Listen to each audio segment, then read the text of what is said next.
ब्रह्ममुरारिसुरार्चितलिङ्गं निर्मलभासितशोभितलिङ्गं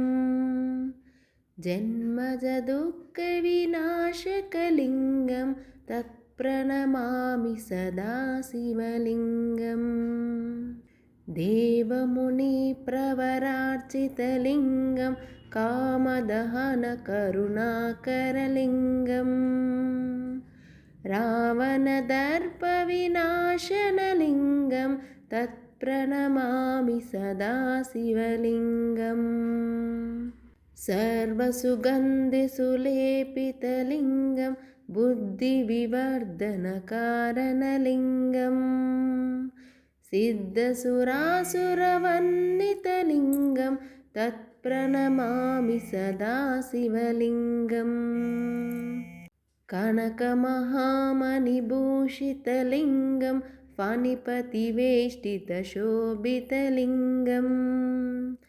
दक्षसुयज्ञविनाशनलिङ्गं तत्प्रणमामि सदा शिवलिङ्गम्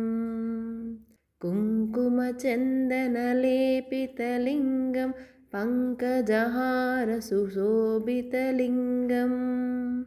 सञ्चितपापविनाशनलिङ्गं तत्प्रणमामि सदा शिवलिङ्गम्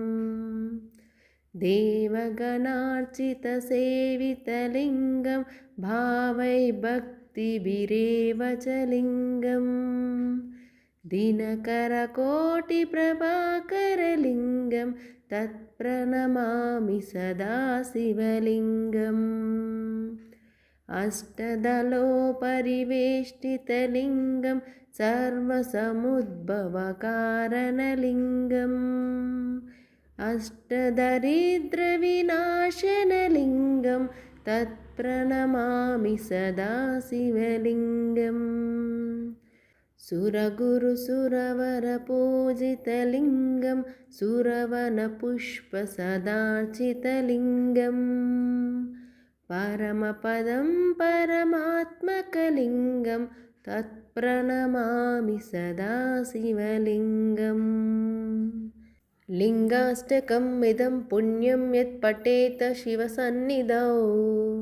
शिवलोकमहाप्रोक्ति शिवेन सह मोदते।